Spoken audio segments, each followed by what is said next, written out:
Have you ever eaten at a Sizzler restaurant or Hometown Buffet or Golden Corral? There's one in every city, I think, and I like to eat there every now and then. Boy, talk about a bargain. Sometimes there's a coupon in the local paper and you can go over to Sizzler and literally have all you can eat for $5.99. Salads, soup, pasta, and I'm afraid to admit quite an assortment of desserts for $5.99.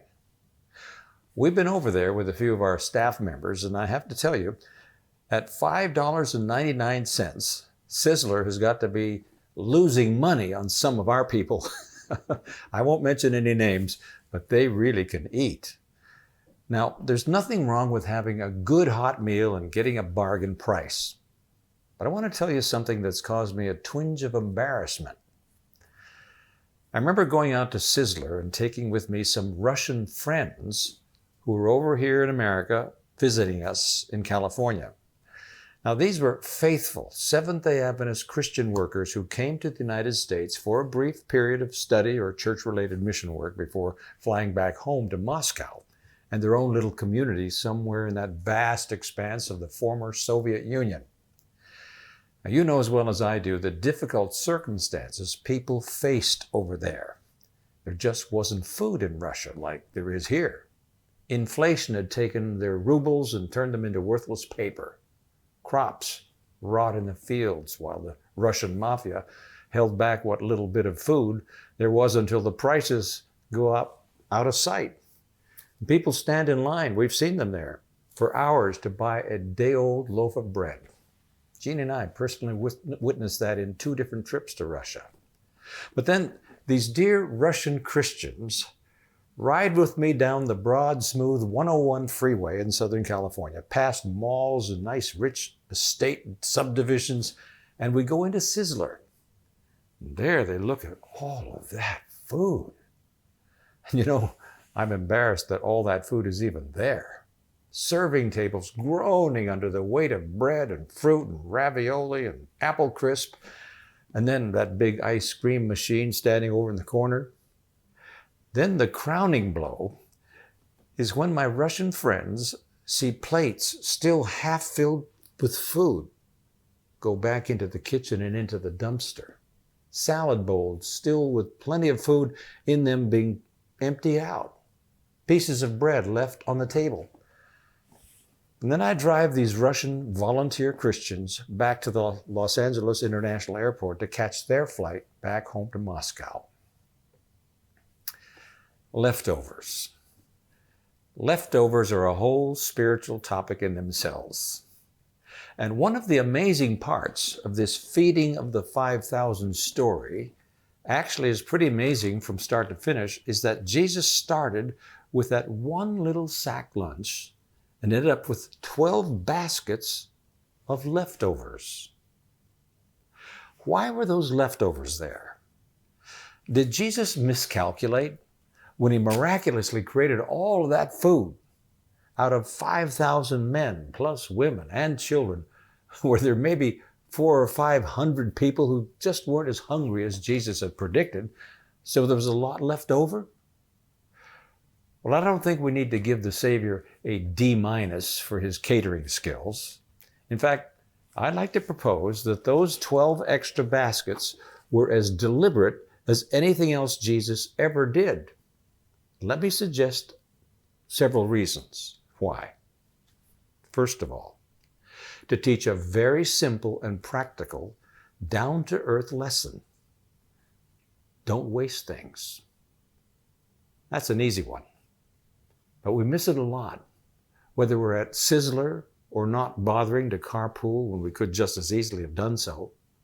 Remember, the only reason there were 12 baskets full instead of just a lot of loose pieces of bread and fish carelessly strewn all over the mountain was that Jesus gave specific instructions: gather the pieces that are left over.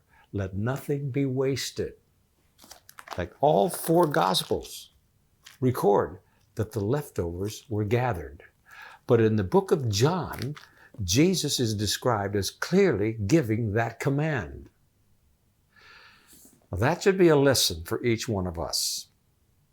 gather up the leftovers. I suppose we could take a couple of weeks here during our devotionals and just list all the ways that you and I are just too wasteful, but I'm not going to do that. But let me encourage you to join me in remembering those 12 baskets full of leftover food. But now this takes us to a second point, another lesson that Jesus had for us. Did you ever stop to think what happened to those 12 baskets of food? Obviously, they left that Galilean mountainside and were carried to people's homes. Hungry men and women and grandparents and boys and girls who hadn't been to hear Jesus that day received part of the blessing from that mountaintop miracle. But don't miss this. You can be sure that every single person who got a morsel of that leftover food, even a tidbit of that miracle meal, also heard the story about what Jesus had done. The food went out, and the story went out right with it. Those 12 baskets of food were a traveling witness team all of their own. And I believe that Jesus intended it to be that way. As I mentioned in the last talk that we had together, what Jesus wanted most of all was for people to come to Him. To provide comfort and to fill stomachs was a secondary desire for Christ. His greatest longing was to bring people into a healing relationship with Himself. And you can be sure those 12 extra baskets of food eloquently served that purpose. Now let me take it to another level of thinking in this business of leftovers. You know, God and Jesus, who together rule this universe, are masters at precision and beauty. Their universe runs in precision. Everything's made just the way it should be, not too much or not too little of anything. When it comes to gifts to the human race, that's different. Listen, somehow when it comes to taking care of this one little lonely lost planet, God seems to go overboard every single time. Now look at the record. Jesus feeds the 5,000 and He's off by 12 baskets. 12 baskets, too many. He turns water into wine right at the end of the feast, and just a little more would do it, but Jesus comes through with 6 huge jars full of the best wine anybody in town has ever tasted. They were probably drinking it and remembering Jesus for months after that. And in the stories Jesus told, we find the same theme of too much, freely given. Remember the parable about the man who hired workers to come and work in his vineyard? Some in the morning, some at noon, and some at quitting time. A whole bunch of them got paid way too much. Abundant, generosity, overflowing paychecks. A person is faithful with his talents, and the master gives him 5 more talents, or 10 cities to rule. Abundant rewards. Probably the best example of all is the story of the prodigal son, the wayward son who represents me, Lonnie Melashenko, and all of you studying this message today.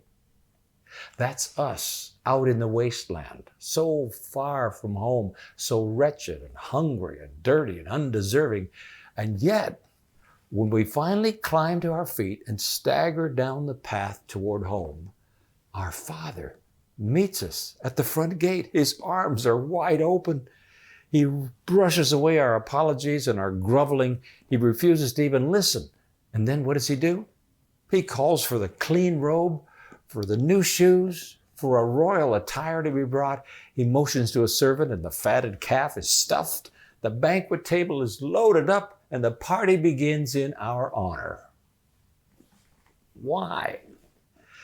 Why this incredible miscalculation? This isn't overspending. It's an all and out mistake. A kingly mistake, a kingly reward for the man, the woman who's totally undeserving. And friend, that's the miracle we call grace. That's the overflow of love that we sing about in church. Amazing grace, how sweet the sound. It really is amazing, isn't it? Because it's like those 12 extra baskets of food provided by the hands of Jesus, who loves us so much. The hands of Jesus tore off enough bread and fish to fill 12 extra baskets. You know, the hands of Jesus carry nail scars to this day, creating the extra abundance of grace that will see you safely into God's kingdom. Let me urge you today. Let me beg you right now. Friend, don't let that love be wasted. That extra was given for you.